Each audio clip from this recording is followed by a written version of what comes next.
Alat kontrasepsi dalam rahim merupakan benda kecil yang terbuat dari plastik yang lentur, mempunyai lilitan tembaga atau juga mengandung hormon, dan dimasukkan ke dalam rahim dan mempunyai benang menurut BKKBN 2014. Alat kontrasepsi dalam rahim koper adalah suatu rangka plastik yang lentur dan kecil dengan lengan atau kawat koper, tembaga, di sekitarnya. Jenis alat kontrasepsi dalam rahim koper. Pertama, alat kontrasepsi dalam rahim CUT380AA. Merupakan alat kontrasepsi yang disediakan oleh pemerintah. Kedua, alat kontrasepsi dalam rahim Novate 380. Merupakan alat kontrasepsi yang tidak disediakan oleh pemerintah, non-program, tetapi program banyak digunakan di praktik mandiri bidan. Cara kerjanya, menghambat kemampuan sperma untuk masuk ke saluran telur karena tembaga pada AKDR menyebabkan reaksi inflamasi steril yang toksik buat sperma. Jangka waktu dan batas usia, alat kontrasepsi ini berjangka waktu panjang dapat hingga 10 tahun, serta sangat efektif dan bersifat reversibel. Selanjutnya dapat dipakai oleh perempuan pada usia reproduksi.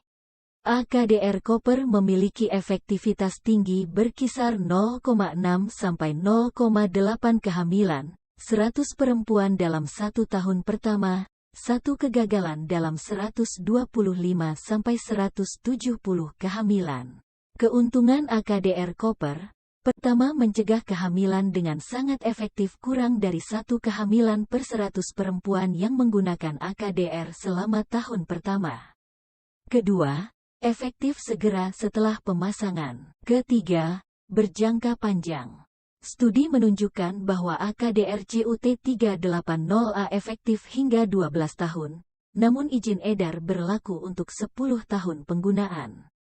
Keempat, tidak mempengaruhi hubungan seksual. Kelima, tidak mempengaruhi kualitas dan volume ASI. Dapat dipasang segera setelah melahirkan atau sesudah abortus, apabila tidak terjadi infeksi. Keenam, dapat digunakan sampai menopause, 1 tahun atau lebih setelah haid terakhir. Ketujuh, kesuburan segera kembali setelah AKDR dilepas dan masih banyak lagi. Pertama, pemasangannya dilakukan oleh tenaga kesehatan yang terlatih secara khusus memasangnya pada rahim perempuan melalui vagina dan serviks. Seringkali klien takut selama pemasangan. Kedua, tidak ada perlindungan terhadap infeksi menular seksual. Ketiga, tidak baik digunakan pada perempuan dengan IMS atau perempuan yang sering berganti pasangan. Keempat, klien tidak dapat melepas AKDR sendiri. Kelima, AKDR mungkin keluar dari uterus tanpa diketahui. Dan yang terakhir, klien harus memeriksa posisi benang AKDR dari waktu ke waktu dengan cara memasukkan jari ke dalam vagina. Sebagian perempuan tidak mau melakukan ini.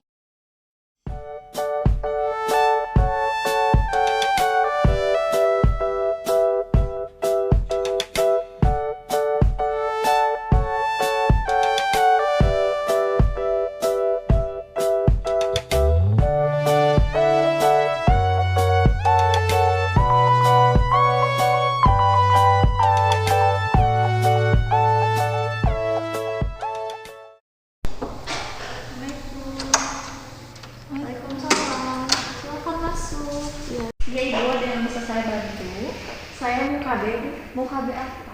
IUD. Baru pertama kali pasang IUD. Iya. Usianya berapa? 45 tahun. Suaminya udah tahu? Udah sepakat. Ya. Ini ada beberapa yang harus diisi dulu ya. Buat di pendaftarannya, kalau boleh tahu dengan ibu siapa? Kopta, ibu orang. Ibu usianya berapa? 45. 45 tahun. Kenapa mau pasang IUD? Iya kan saya yang terakhir ke bawah. Udah 5. Udah 5. Iya. Oh, usia 45 tahun udah 5 anaknya. Iya. Oh, ya, mending pasang IUD aja ya. Iya. Alamatnya di mana? Marga Asih. Di Marga Asih. Pekerjaannya apa? Swasta. Swasta, wira swasta. Nama suaminya siapa kalau boleh tahu? Ada Tuan Adha. Usianya berapa? 48. 48. Alamatnya sama ya? Iya. Di Marga Asih. Kerjaannya Guru. guru. Kenapa nggak diantar suaminya? Iya lagi ngajar. Lagi ngajar ya, jadi sendiri sibuk. ke sini. Iya. Ada nomor telepon yang bisa kalian hubungin? Boleh disebutkan? 085 Iya. 931 49 51. Ya. Sebelumnya ibu udah tahu pasang IUD itu kayak gimana? Efek sampingnya, macam-macamnya. Dulu ibu saya dulu kan sebenarnya masih ragu, Masih cuman ragu. dikasih tahu sama Dikasih saudara, katanya itu mah kan nggak ada hormonnya ya. Ada beberapa macam IUD. Nanti ibu tanyain aja jelasnya kayak gimana ke bidannya sesuai sama kebutuhan ibu mau yang kayak gimana ya. Untuk selanjutnya ibu mohon tunggu dulu ya, saya panggilkan dulu bidannya. Iya bu. Tunggu ya bu. Makasih bu. Iya. Permisi Bu, Ya. mohon maaf mengganggu waktunya. Di depan ada pasien yang mau pasang IUD. Ini buat rekam medisnya, dilihat dulu Bu. Ibu Okta, usia Iya. 45 tahun, anaknya 5 ya? Anak film iya Bu. Ah, Ada iya, lima. baik. Nanti saya ke depan ya. Konsultasinya Oh, ditunggu di depan ya Bu. Makasih ya. Bu. Iya. Assalamualaikum Ibu. Dengan Ibu Okta ya? Ya. Ibu Okta, perkenalkan saya Bidan Rika. Kebetulan saya bidan yang bertugas untuk jaga pada siang hari ini. Berdasarkan rekam medis ini, Ibu mau pasang IUD ya Bu ya? Ya. Sebelumnya Ibu udah tahu mengenai apa itu IUD, efek sampingnya, kemudian jenis-jenis IUD itu ada apa aja, Ibu udah tahu? Belum ibu. Belum. Ya. Kalau gitu saya mau menjelaskan terlebih dahulu ya Bu ya. Jadi Ibu, kontrasepsi IUD itu merupakan kontrasepsi yang dipasang di dalam rahim Ibu. Jadi nanti ada alat yang dimasukkan ke dalam rahim Ibu. Alatnya panjang, tapi tidak dimasukkan semua, hanya yang berbentuk huruf T-nya saja. Ya. Nah, IUD ini efektif untuk jangka waktu 8-10 tahun, apalagi Ibu sekarang usianya sudah 45 tahun dan anaknya sudah 5 ya Bu ya. Iya. Jadi bisa sampai lama gitu ya efektivitasnya. Kemudian, alat kontrasepsi dalam rahim ini bekerja secara efektif segera setelah pemasangan ya Bu ya. Hanya saja mungkin pada awal-awal pemakaian Ibu akan merasa sedikit tidak nyaman karena rahim Ibu akan beradaptasi dengan alat kontrasepsi yang dimasukkan ke dalam rahim Ibu. Nanti juga bisa terjadi beberapa efek samping atau keluhan yang Ibu rasakan setelah pemasangan, mulai dari perdarahan atau flek ya. Tapi itu nggak akan bertahan lama Bu, cuma beberapa hari saja. Nanti kesananya Ibu akan terbiasa dan rahim Ibu sudah mulai beradaptasi dengan alat kontrasepsi yang dimasukkan ke dalam rahim Ibu ya Bu ya. Ibu kalau itu tuh ngaruh nggak kayak soalnya kan saya sebelumnya pakai suntik 3 bulan ya. Terus ngaruh nggak mens? Nggak. Udah gitu berat badan saya nambahin terus. Kalau IUD nambahin nggak ya? Ngaruh nggak ke berat badan? Kalau untuk suntik 3 bulan emang efek sampingnya itu nggak mens ya Bu ya. Terus biasanya terjadi penambahan berat badan. Orang-orang yang menggunakan suntik 3 bulan efek sampingnya seperti itu. Namun untuk IUD nanti akan mens setiap bulannya, hanya saja konsistensi darahnya akan lebih banyak dan juga lebih lama biasanya mensnya. Tapi itu hanya beberapa bulan saja. Nanti setelah beberapa bulan pemakaian atau hingga 1 tahun akan seperti biasa lagi. Apa Ibu sudah tahu jenis-jenis IUD itu Sebelum sendiri? ibu kan ini saya nanyain ya ke saudara saya. Ya bingung, pengennya yang nggak ngaruh gitu. Yang apa sih nggak mengandung hormon itu kan? Yang nggak mengandung hormon berarti ya Ibu nggak mau ngaruh ke siklus menstruasi. Ya. Ya berarti nanti Ibu memilihnya IUD yang non hormonal ya Bu ya, soalnya kalau yang hormonal biasanya masih tetap ngaruh ke siklus menstruasi. Dalam tubuh Ibu itu udah ada hormon ya Bu ya, kemudian kita tambah lagi hormon, otomatis nanti hormonnya nggak seimbang gitu Bu. Kalau misalkan Ibu pakai yang non hormonal, ya itu tidak ada penambahan hormon, hanya saja ada alat yang masuk ke dalam rahim Ibu. Jadi nanti tinggal rahim Ibu aja yang beradaptasi ya Bu ya. Berarti jangka panjangnya 10 tahun. 8-10 tahun, namun Ibu harus sering kontrol. Jadi berapa kali? misalkan kalau ibu ada keluhan, ibu datang kontrol aja, nanti juga 1 minggu setelah pemasangan ibu diwajibkan kontrol lagi. Soalnya biar mengetahui apakah ibu cocok memakai IUD atau tidak. Jadi sekarang ibu mau milih kontrasepsi IUD yang non hormonal berarti ya Bu ya? Iya, itu aja. Kalau gitu mau saya tensi dulu ya Bu ya? Ya.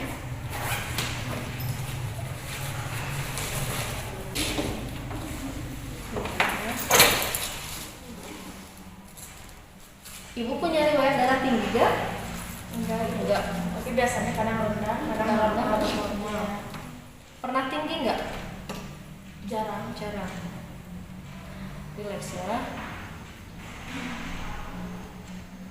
Darah darahnya normal ya Bu ya, 110/80. Untuk tindakan selanjutnya mungkin langsung ke ruangan aja ya Bu ya. Ya Bu. Tapi nanti ibu harus mengosongkan kandung kemih ibu terlebih dahulu. Ini saya lagi mens, nggak apa-apa sih. Iya, nggak apa-apa, bagus. Emang pemasangan IUD itu harus lagi mens ya Bu ya, biar mulut rahimnya itu kebuka gitu. Kalau misalkan nggak lagi mens, nanti mulut rahimnya tertutup, soalnya nanti sakit. Iya, Ibu. Jadi ibu sekarang ke kamar mandi dulu, ke toilet, pipis dulu, ya. Nanti langsung masuk ke ruang periksa. Ya, baik. Kasih ibu. Iya, sama-sama. Sebelum melakukan tindakan, alangkah lebih baiknya kita melakukan cuci tangan angkat terlebih dahulu. Basahi tangan, kemudian tuang sabun ke telapak tangan secukupnya. Langkah pertama, telapak tangan, kedua punggung tangan, ketiga sela-sela jari, yang keempat mengunci, kelima memutar ibu jari, yang keenam menguncup. Selanjutnya kita bilas. Setelah itu lap menggunakan handuk atau kain bersih. Ibu, silakan ya tidur di sini. Mau dibantuin, Bu? Ya, Bu. Mangga, Bu. Ibu saya periksa dulu ya, Bu ya. Takutnya ikut Ibu terjadi ini benjolan ya. Maaf ya, Ibu. Ini sakit nggak, Bu? Enggak. Ini? Enggak. Enggak. Ibu, saya pakai selimut dulu ya, Bu. Ya. Maaf ya, Bu. Di sini sakit, Bu? Enggak, Bu. Enggak. Sini? Enggak. Enggak. Ibu, punten, celananya tolong dibuka dulu ya, Bu. Oh iya. Bentar Mau ya, Bu. dibantu, Ibu? Ya. Saya malu banyak luka. Iya, gak apa-apa, Ibu. Udah saya mah sudah biasa ya, Bu ya. Tenang, Bu, di sini mah privasi ya, Bu. Ibu, maaf, kakinya tolong dibuka ya, Bu ya. Ya. Ini saya bantu ya, Bu. Ibu, maaf dibuka ya, Bu. Lemesin aja ya, Bu ya. Ibu saya mau lihat dulu ya, Bu. Iya. Maaf ya, Bu.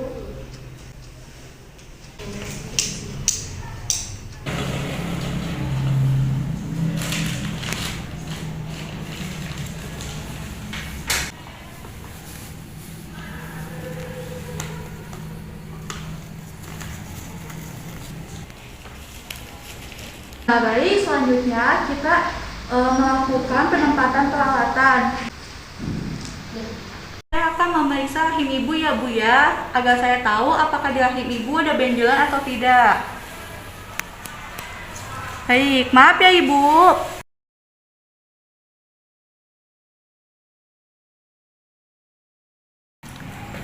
Maaf ya, Ibu. Ya, Ibu. Alhamdulillah bagus ya, Ibu ya. Tidak ada benjolan.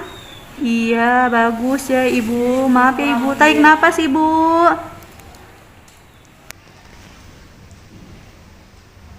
Selanjutnya kita akan memasukkan spekulum ke dalam vagina. Ibu, saya akan memasukkan spekulum atau alat ke dalam vagina ibu. Nanti ibu rileks ya, jangan tegang, tarik nafas, rileks aja. Karena kalau misalkan ibu tegang nanti sakit ya, Bu ya. Ya, Ibu. Sebelumnya kita oleskan terlebih dahulu betadine ke bagian atas spekulum.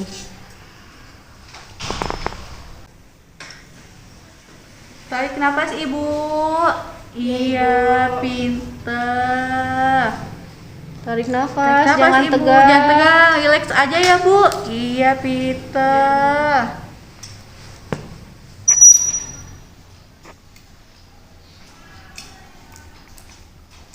Iya.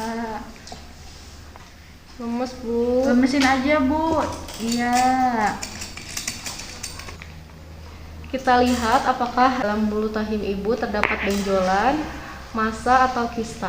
Alhamdulillah ya Bu ya, tidak ada benjolan, massa atau kista. Ya, alhamdulillah ya Ibu ya. Rahim Ibu bagus ya Bu ya. Gerakan serviksnya juga bebas. Tidak ada kehamilan juga ya Bu ya. Jadi bisa untuk dipasang IUD. Ibu selanjutnya ini mau dilepas ya Bu ya. Iya, Ibu relax saja ya. Iya, pinter. Iya. Selanjutnya kita mendekontaminasikan sarung tangan yang telah digunakan barusan ke dalam larutan enzimatis dan diletakkan secara terbalik.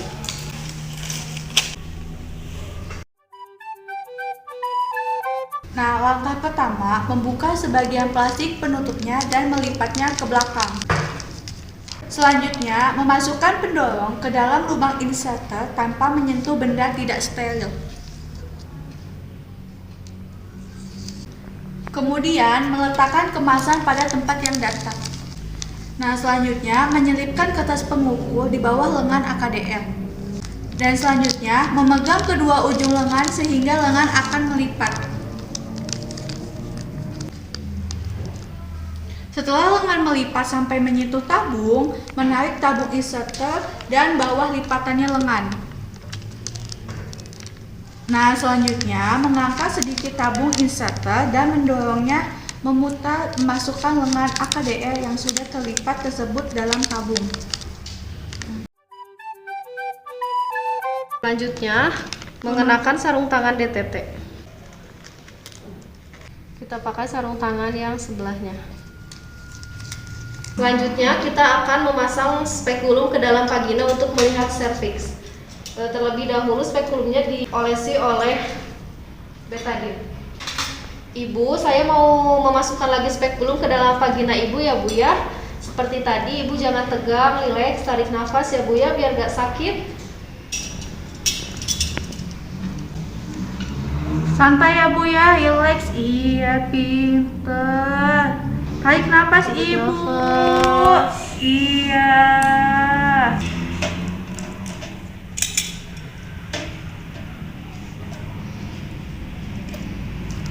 Setelah spekulum masuk, kita kunci. Selanjutnya, mengusap vagina dan serviks menggunakan larutan antiseptik 2-3 kali.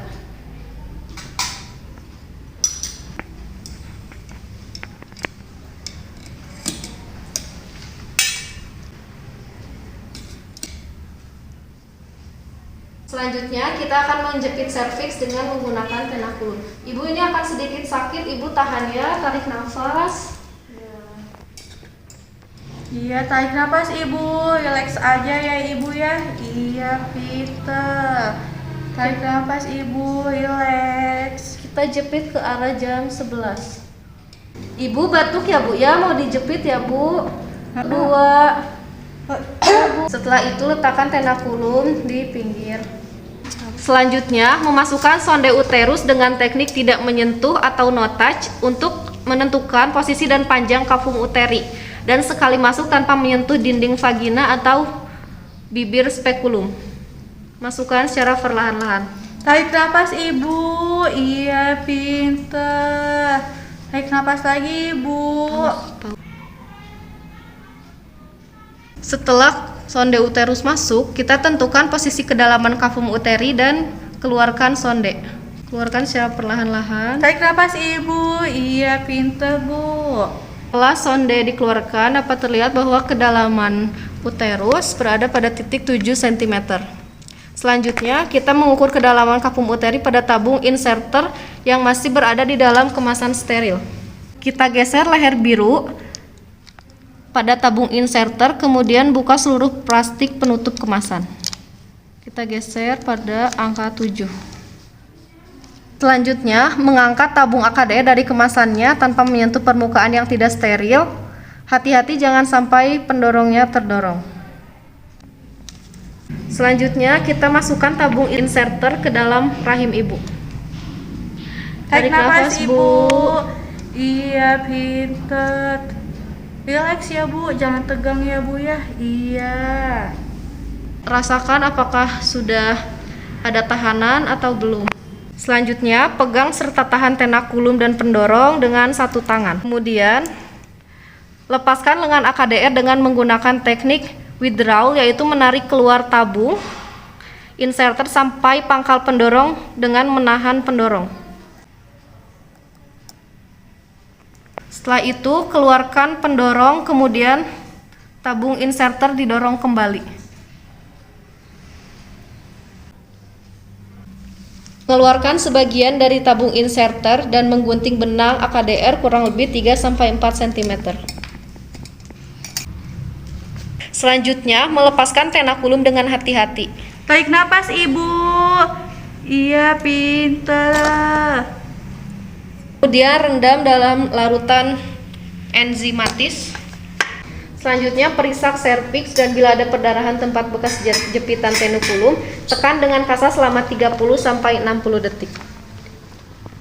Bismillahirrahmanirrahim. Tarik nafas, Ibu. Iya, pinter. Kemudian keluarkan Tarik secara nafas, hati-hati. Ibu. Selanjutnya, keluarkan spekulum dengan hati-hati, rendam dalam larutan enzimatis.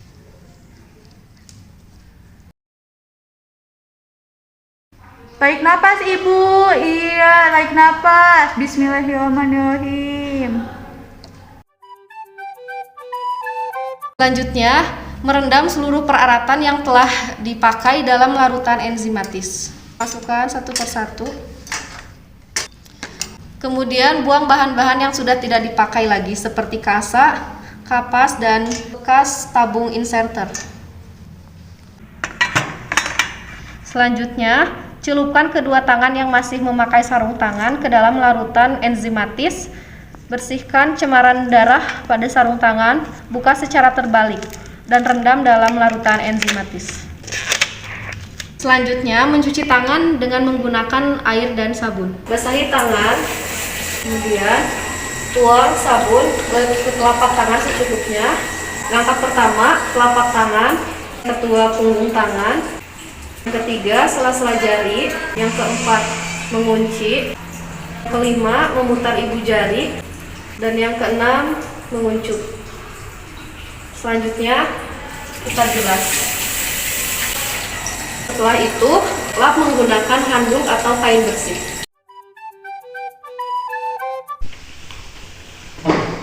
Silahkan duduk, Ibu.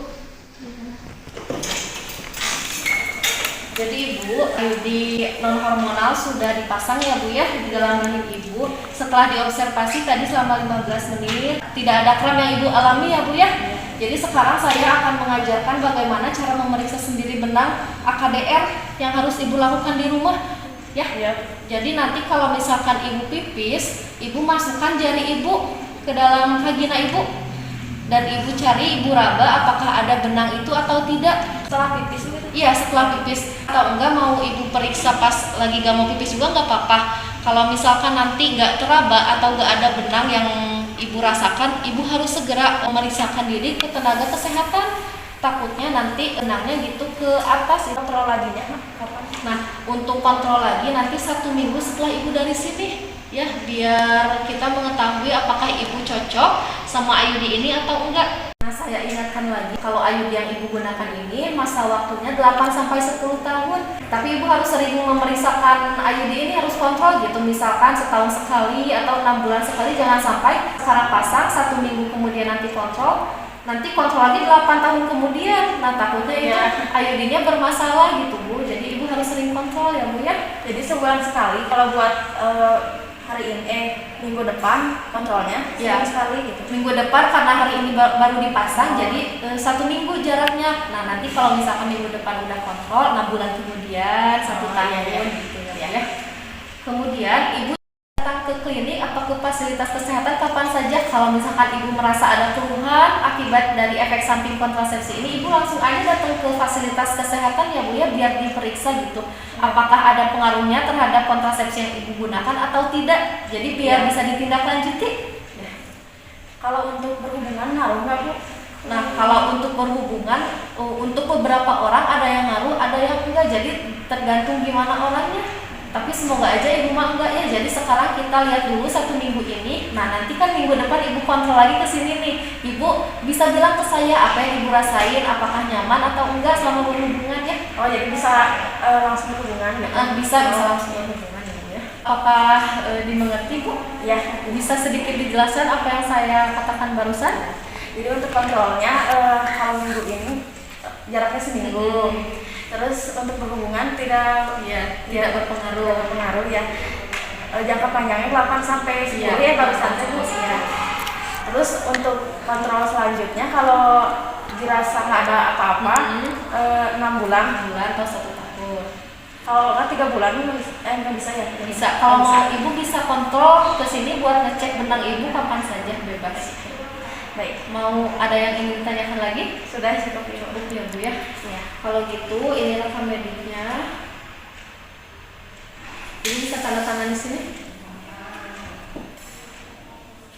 Baik Ibu, terima kasih. Semoga kontrasepsinya cocok ya Bu ya. Tidak ada perubahan.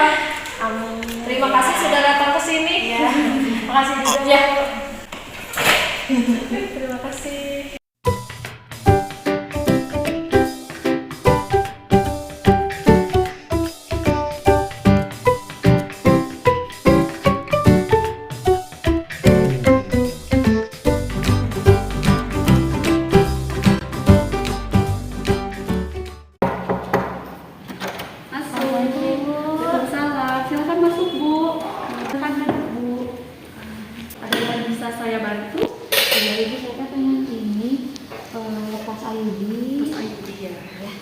Saya minta untuk data namanya dulu ya, dengan Ibu siapa?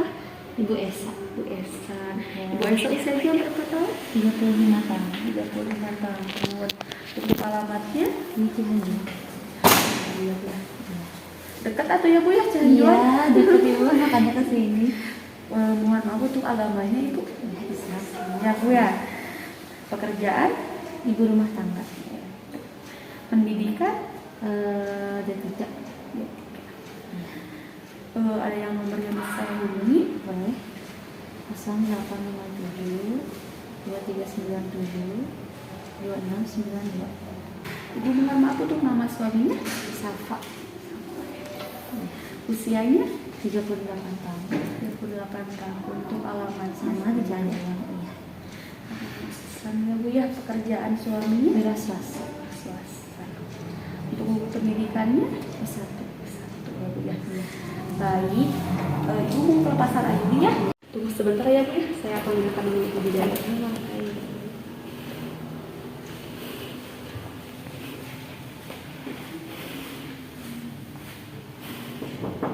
Permisi.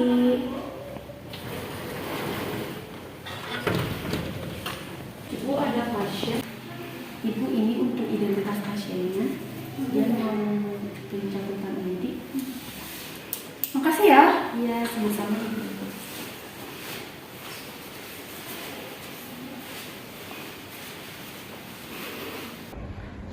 Selamat siang Ibu, saya dengan asisten bidan Yuta. Saya bertugas pada siang hari ini sampai dengan malam hari. Sebelumnya dengan Ibu Esa ya? Iya, Ibu. Usianya 35 tahun ya Iya. Ibu? Yang bisa saya bantu? Iya. Saya pengen nyebut ini Bu, pelepasan IUD. Oh, IUD ya Ibu? Iya. Kalau boleh tahu, udah berapa lama Ibu? Saya udah sekitar 5 tahunan lah. 5 tahunan? Iya. Dari jarak anak yang terakhir selama itu saya kan pas habis melahirkan saya langsung masang gitu. Jadi Ibu pengen pencabutan ini, pengen punya anak kembali? Iya, kebetulan saya tuh kan karena anak udah 5 tahun juga ya Bu ya, jadi saya pengen punya anak lagi gitu rencananya. Ya Ibu boleh Ibu. Sebelumnya saya jelaskan dulu ya proses pencabutan. Proses pencabutan ini kurang lebih sama Ibu kayak proses pemasangan. Terus rasa yang dirasa juga sama seperti dulu Ibu. Ibu waktu itu gimana pas proses pemasangan? Ibu agak ngilu gitu, nyeri ya Bu ya. Ngilu nyeri ya Ibu, itu wajar sih ya Ibu. Soalnya kan masukin alat ke dalam Ibu, tentu saja merasakan kayak gitu Ibu.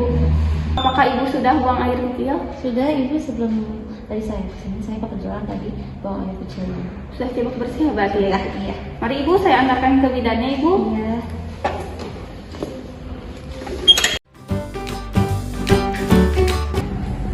Mari Ibu sini. Naik aja Ibu langsung.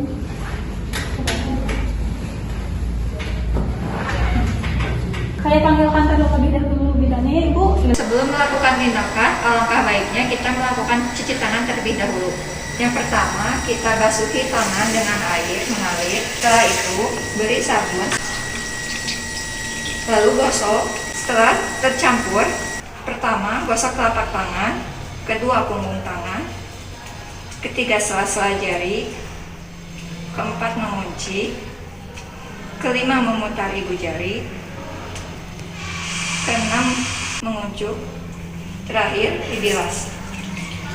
Setelah itu, keringkan tangan dengan handuk atau kain yang bersih. Baik Ibu, saya dari Bidan Reja yang di sini akan melakukan pencabutan IUD pada Ibu ya Ibu ya. Punten ya Ibu. Ibu, saya ambilkan dulu alatnya Ibu.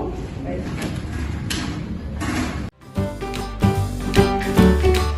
Yang pertama, melakukan pemeriksaan di manual. Yang pertama, kita pastikan serviks memiliki gerakan yang bebas. Lalu, tentukan besar posisi uterus. Pastikan tidak ada infeksi atau tumor dan pembengkakan.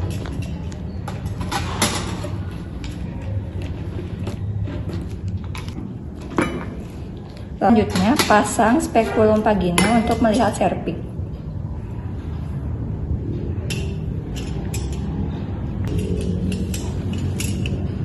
Ibu, tarik napasnya Ibu. Iya Ibu.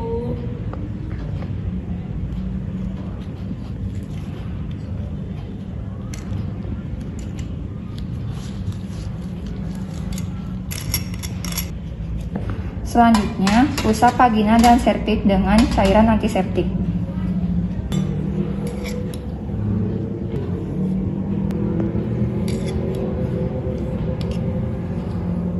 Selanjutnya, jepit benang yang dekat dengan serviks dengan aligator.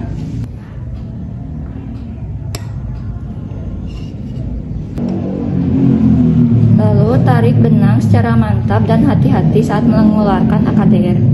Ibu, IUD-nya mau saya keluarkan ya Ibu ya. Ibu sambil tarik napas Ibu.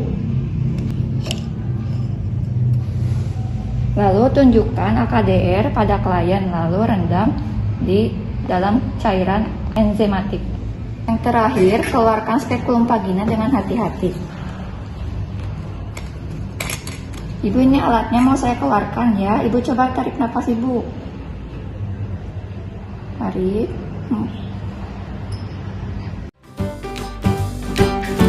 Ibu, ini alat-alatnya.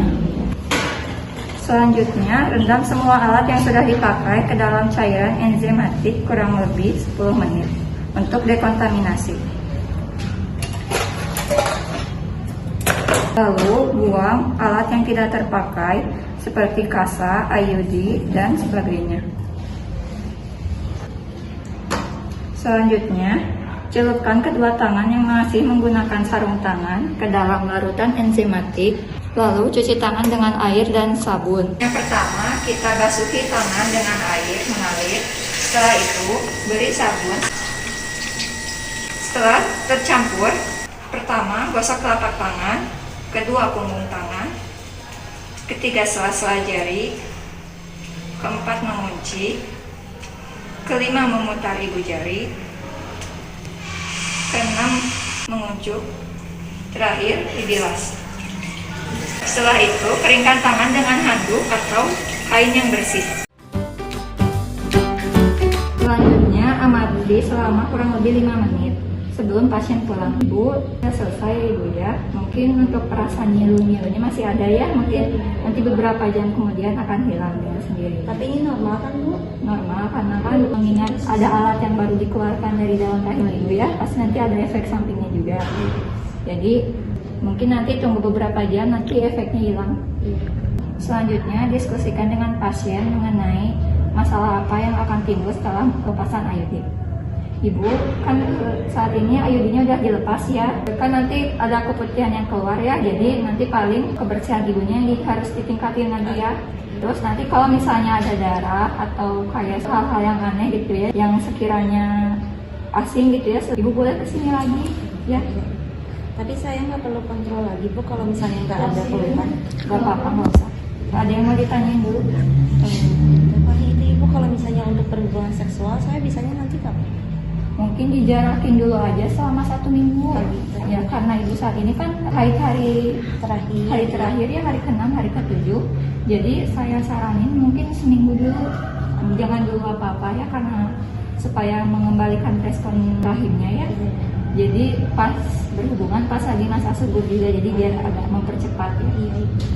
Nah, mungkin ibu sudah selesai ya untuk konselingnya. Ada yang mau ditanyain lagi Enggak, Ibu sudah selesai. Kalau boleh, ini nggak ulangi lagi penjelasan yang saya jelasin tadi. Boleh. Ibu, jadi kan kalau misalnya saya nanti keputihan itu hal yang wajar ya, kecuali kalau misalnya nanti keluaran darah atau misalnya hal-hal yang nggak sewajarnya gitu. Kalau ada keluhan lebih lanjut, saya baru datang ke Ibu lagi paling gitu ya Ibu ya. Untuk seminggu ke depan saya nggak berhubungan seksual dulu, jadi nanti saya berhubungan seksual setelah masa subur ya biar pas masa suburnya gitu ya Ibu. Baik, kalau begitu mungkin saya akhiri ya.